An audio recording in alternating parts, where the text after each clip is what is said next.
Hello guys, welcome to episode 3 of Let's Play Dark Souls with Graham. So in this episode, we're gonna make our way through the Undead Settlement. We're gonna meet an NPC, get two covenants, and well, deal with the nasties that live inside the Undead Settlement.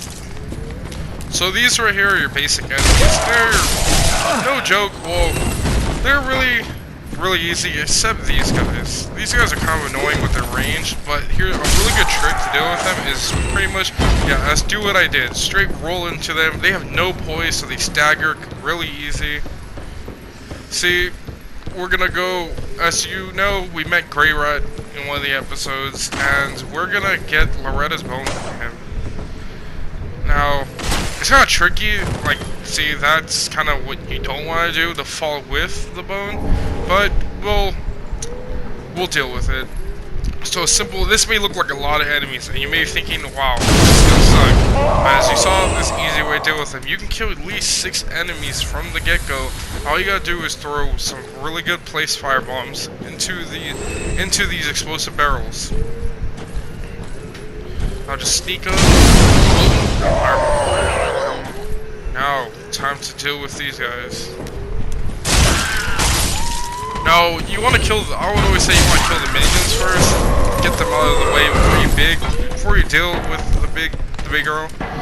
She can be kind of nasty. She has pretty much a lot of attacks. That's, as you see, Knock, which is a really annoying attack. It can really damage. It causes bleed, like her spike mace, which does also cause bleed. So, as you see, a good strategy is just to get in and be inside her swings. Now, here's her nasty grab. It's called, she puts immolates herself and grabs you, which can do some damage if you're not prepared.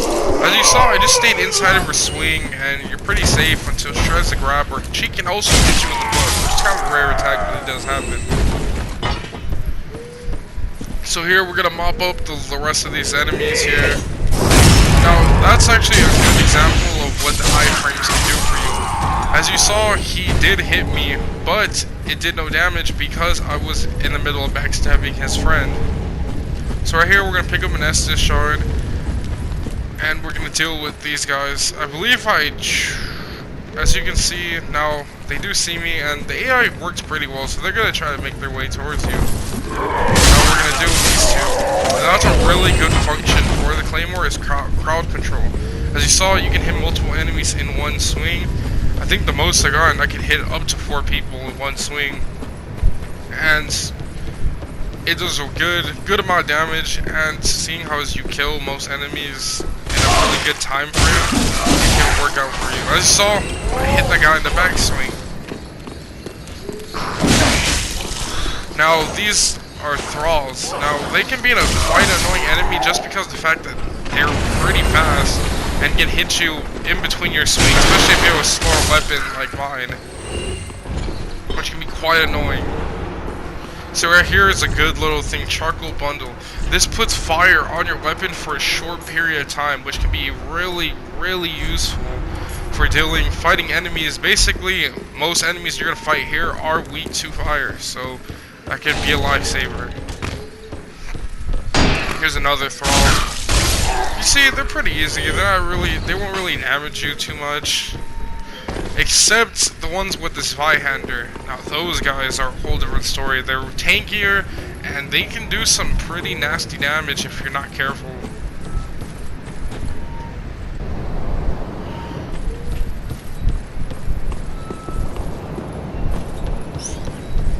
So now we're gonna make our way through this area. I always like doing this area first. You get some pretty good items here, kill some enemies, good souls, and you can make your way to a bonfire. Pretty quick.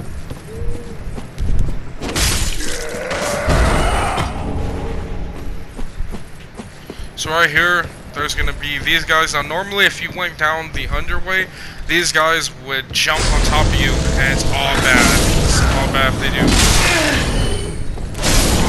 As you see, the damage increase, I went from 2 hitting them to 1 hitting with the fire. Like I said, it's very useful. So now we're gonna make our way through this door into this area. We're gonna get this item, which you gotta, smack down. Pretty easy. I believe, yeah, another soul item. We're gonna drop down through this hole, which is the first time through. Roll into that guy like I did. And right here, you're gonna get the Sunlight Warriors badge and some Estus soup. Some good old Estus soup.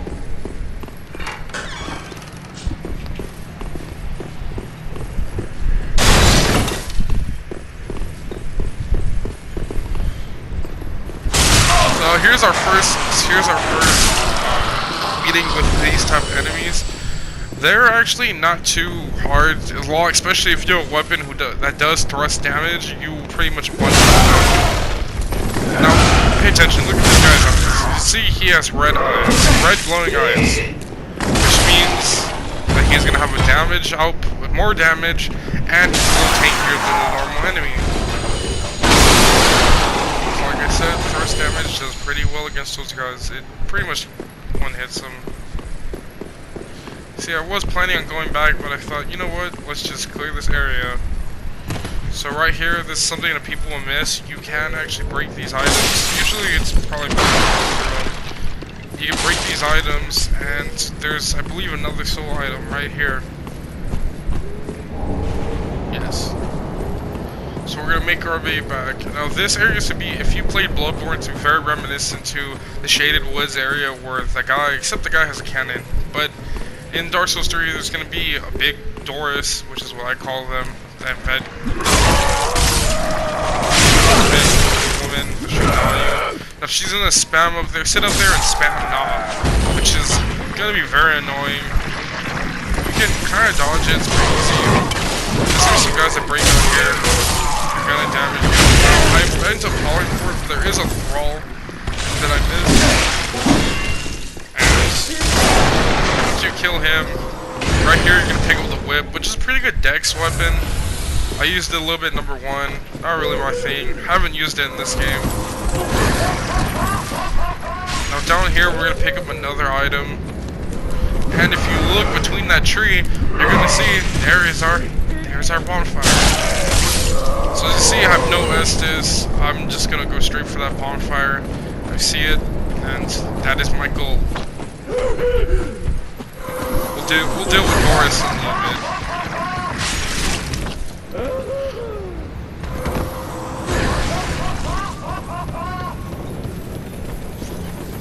As you saw, this Crystal Lizard caught my eye and I went straight for him. Now I did whiff pretty bad, and unfortunately, he does end up getting away. Now as you saw, there's an NPC invader, Hodrick the Mad Knight, who will invade you if you're, membered up in this area. He's kind of annoying, but to be honest, he's not really that big of a threat. What you're going to want to worry about is his use, in my opinion, overuse of his weapon art. And as you're going to see, he does some crazy 360 turns and hits me through rolls, which is really, really annoying. As you can see, he already got his stats ready, and that should tell you that this is what he's planning on doing the whole fight. Now he has some good poise, so it's hard to break out, especially when he's doing these weapon arts. As you see, in 3 of his weapon art attacks, he almost has me done. At this point, man, I was pretty nervous, really didn't feel like dying. And then, here's the most annoying part of this multiple fights I have with him, is the fact that this big guy decides that he's not gonna mind his own business, he's gonna join this fight.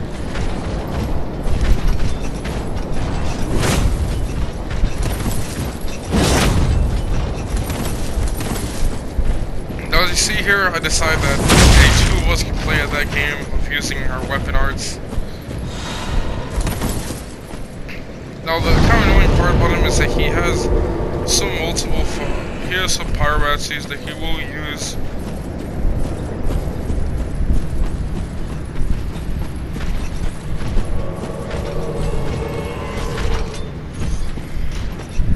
He has pyromancies that he will use throughout the fight, which can make it kind of annoying, but shouldn't be too hard.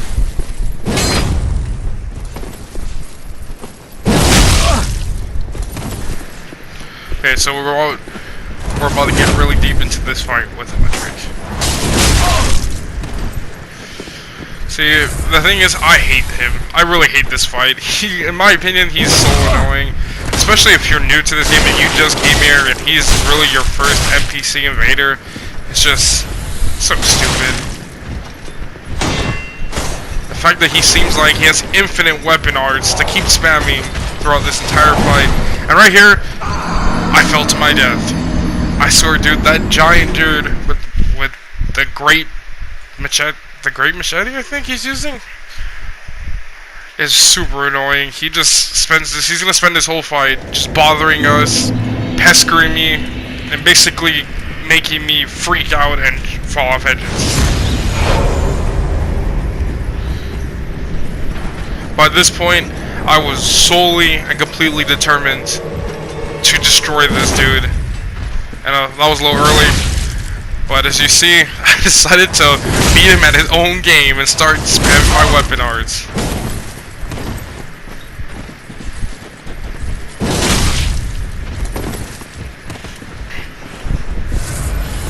It is a good thing to note that even through shields, the weapon art will pretty much break guard unless you have a really high stability shield. As you see here, sadly, I get badly parried, but it actually might have saved me in a way, as that big dude was just running to bum rush me.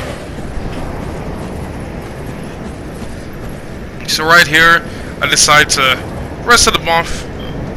Actually, no, I don't.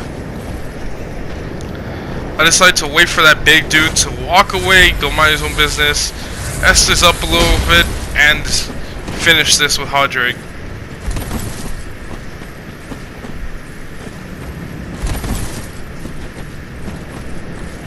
As you see, I move in and out, kind of trying to get his defense to open up, which doesn't work too well. But that's kind of the whole idea, is to kind of trick him to making a mistake. It doesn't end up working too well. As you see, I think it's called Healing Warmth. It's a pyromancy, and it actually helps me as well, which actually probably helped me a really big help into fighting this dude.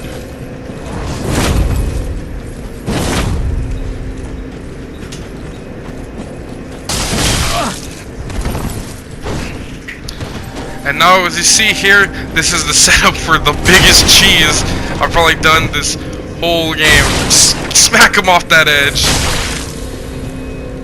And there goes Holy Knight Hodrick.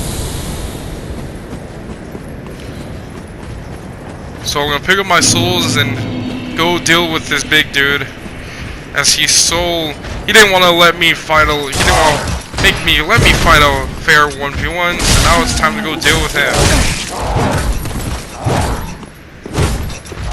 You see, they do have pretty wide range of swings that cover a whole area, and if you're not careful, if you get caught in a combo, you're pretty much dead at this point in the game.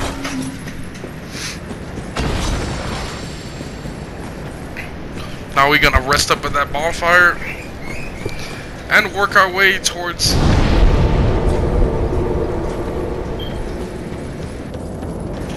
See, this door, where it doesn't open from this side, we'll eventually make our way towards the other ends and connect these two areas, which will be pretty fun.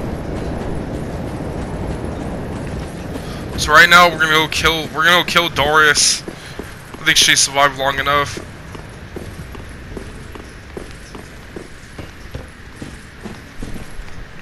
First we're gonna deal with this bonk dude. Actually, well, he ain't bothering no one. He's walking on his own merry way. So let's show you the power of sneaking up on people.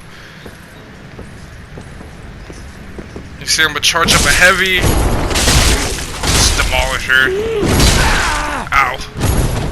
You see, she bonked me with that giant maul, and like I said, it does do some pretty hefty bleed damage, especially if you're someone with lighter armor.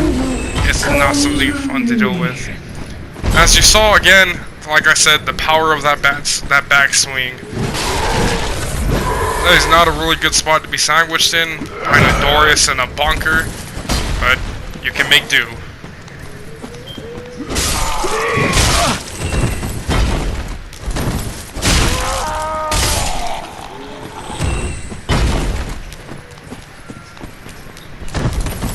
You know, something I really liked about this game is it really did pick up a lot of cues from Bloodborne, which in my opinion is one of the better games of the series. As you can see, like, I don't know if it's just me, but a lot of these enemies look almost like they straight came out of Bloodborne. Which is something interesting to contend with.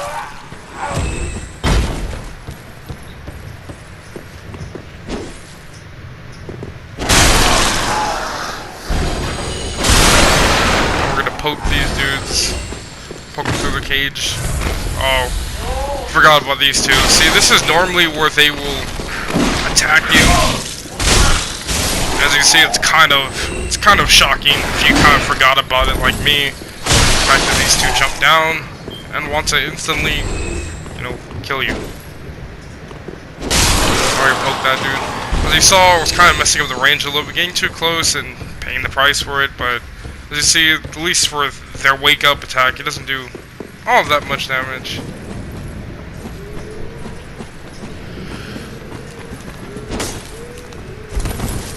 That was a whiff. Embarrassing. Yeah, we're just gonna ignore that dude for now. I think at this point, I decided, yeah, we're gonna make our way back to the bonfire, and then cross that bridge, go meet an NPC. Actually, a very familiar face. And join, or at least get a covenant open so that we can join.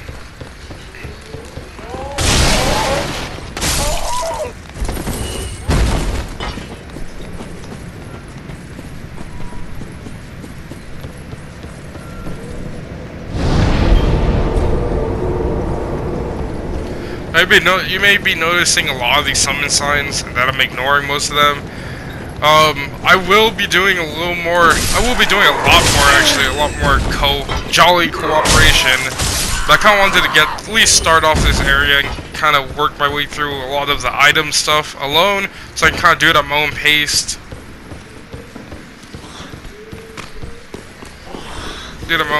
And we'll see about, maybe we'll summon someone for the boss, make it a little more interesting.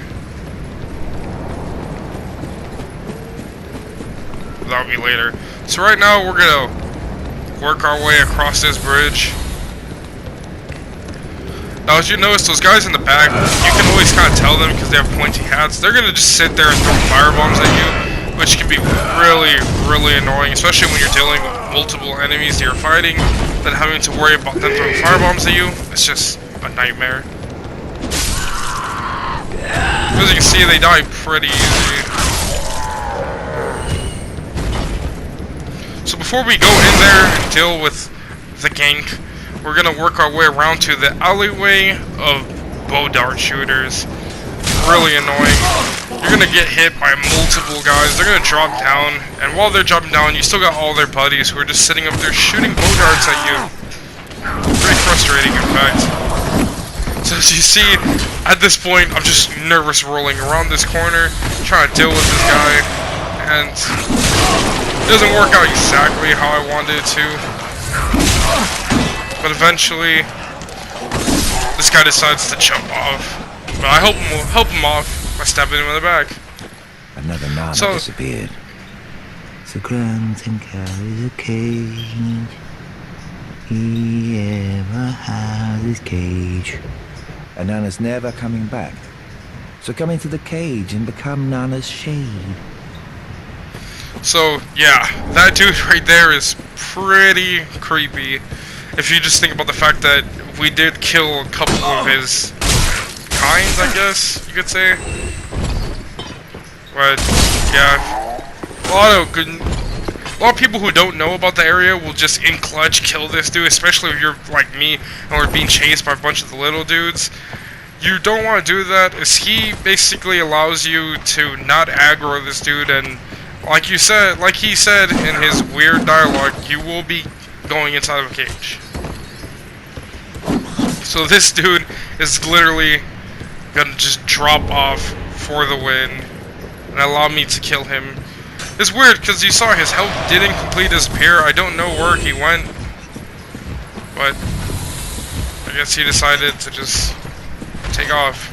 So yeah, you're gonna jump inside this guy's cage. This was the cage the other Gage dude was telling you about. You're gonna jump inside, and he's gonna take you to a covenant that a lot of people will miss.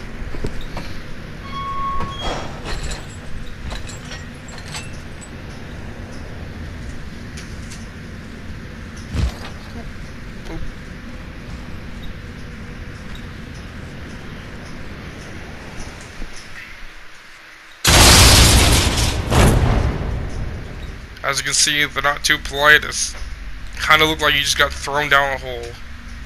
How we saw this, I'll never know. But hey, we are the chosen Ash. Probably could survive a lot more than a fall.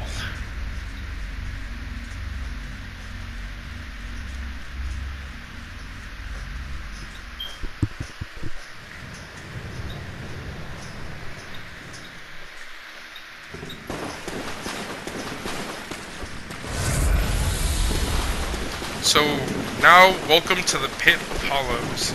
Here we're gonna meet a familiar face, seeing how we just killed him. Holy Knight Hodrick. Well, what's up? This pit is for hollows, not for the likes of you sane folk. Or perhaps you are a hollow, posing as otherwise? Yes, then we are just fine. It's important to know who you are. But we'll all be mad soon enough. And should you be undead, beware, you might need this. So now you got the Mound Maker's Covenant. Right here you can deepen, you can give vertebra shackles, you know, to deepen your allegiance to the Covenant.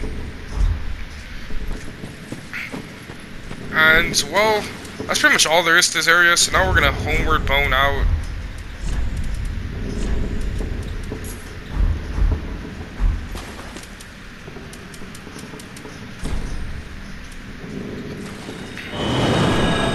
At this point, we're gonna make our mad rush to the last bonfire in this area.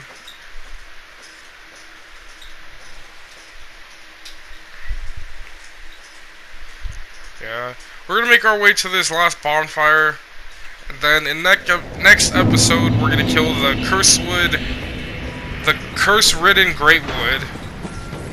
Meet our favorite knight from Katarina, and kill a demon. Oh, I shouldn't also forget the blind nun and her kind of douchey companion. So yeah, we're kind of just gonna avoid these dudes. There's no real point of skirmishing with all of these dudes. I think one of them decides to be brave and actually follow me all the way, though. Guess he really, really wanted to die.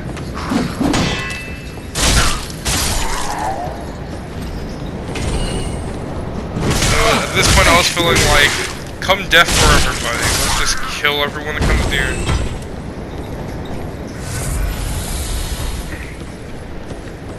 Now, once you get into the range between where they can't use the fireballs anymore, firebombs, they're kind of a joke. So right here, you can deal with this dude. He's always standing behind the corner, waiting to just jump at you. At this point, this part's kind of annoying.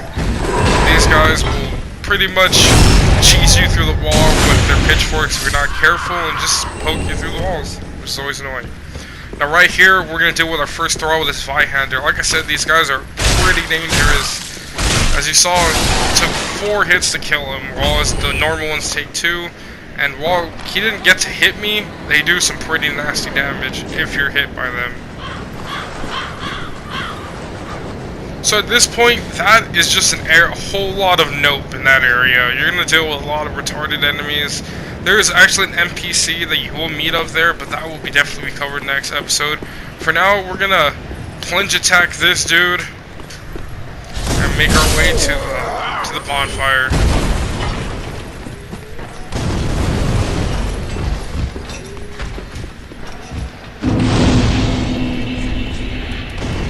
So, thanks for watching, guys. It's been fun. And next episode, like I said...